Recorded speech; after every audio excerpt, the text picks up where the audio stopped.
So if your grip is limiting you at the gym, this video is for you. We will also see the many other benefits to improve your grip strength, why you should even do it in the first place, and all the strategies I have put myself in place to double it within a year. But first of all, why should you even care about your grip besides assisting your training? Well, the thing is that your grip is strongly associated to your hormones and your muscles, so you can basically use it as a proxy to see how healthy you are in general and how much energy you have on a given day. For older people, it can be used as a proxy to assess sarcopenia, basically the melting of your muscles, a vicious circle where you move less and less and you become weaker and weaker to the point you start falling over and things like this. It's a very strong indicator of your probability to live long and healthy. It's a very useful proxy to basically measure your testosterone levels.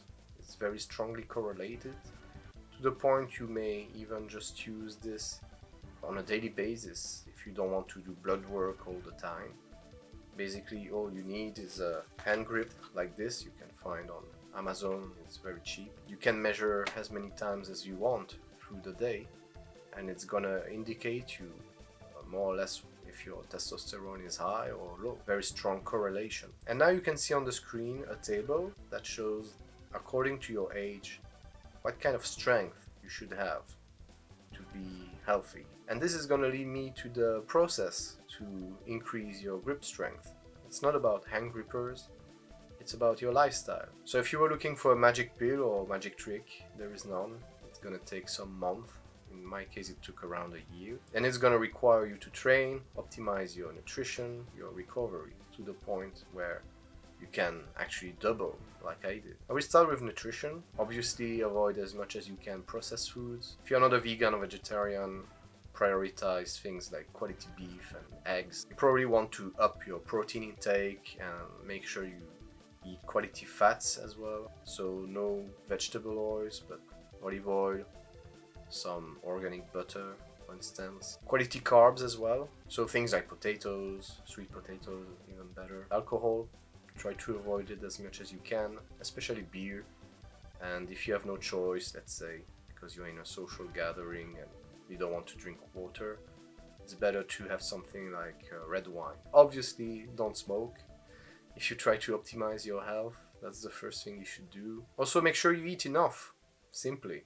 Because if you diet hard, your testosterone is going to crash and your strength as well. Actually, that's how also I doubled, is because I started from a very low level after a long diet, ketogenic diet with days of fasting and one meal a day as well. The weakest result was with my left hand. So yeah, I cheated a little bit with the thumbnail.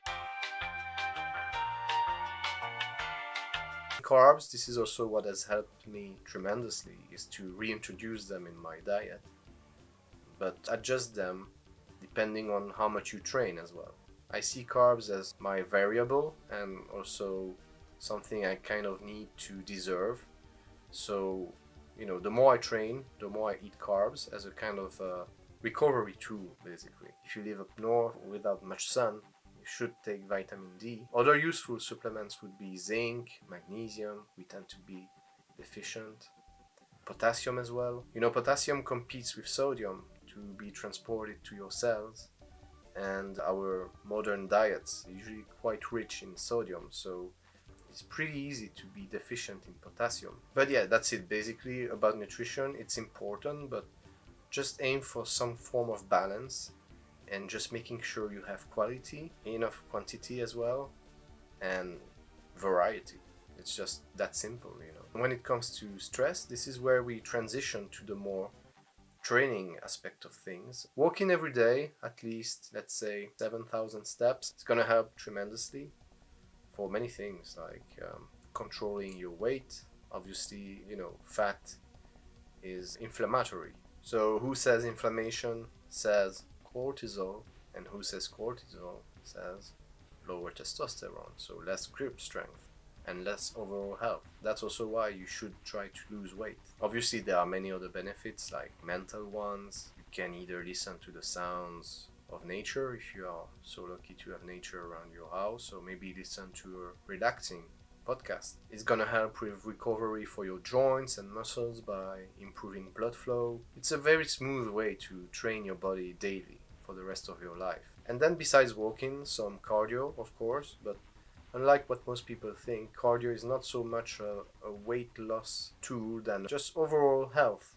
tool. And then when it comes to training, obviously lifting weights is going to improve your grip tremendously as well by grabbing dumbbells and barbells, especially with a lot of weight. You're gonna reinforce the virtuous circle. Your grip strength improves by all the things I'm talking about now, and then you are able to lift heavier weights thanks to that, which in turn improves your testosterone.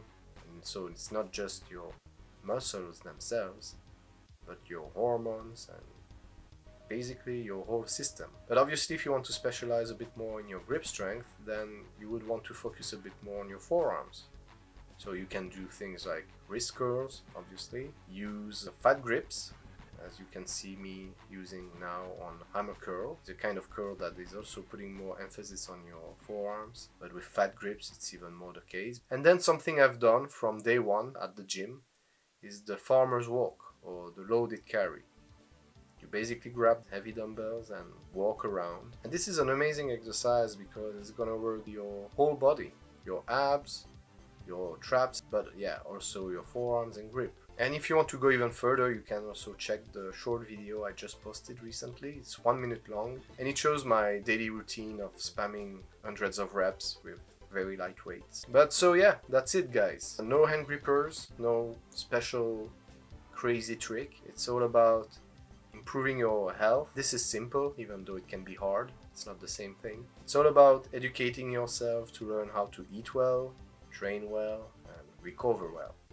That's it. Obviously, when it comes to nutrition, recovery, and training, there are many details that can be discussed, which I will do in my next videos. So if you enjoy this kind of content, put a like, it helps a lot. Subscribe for the next episodes, and thank you for watching. Bye.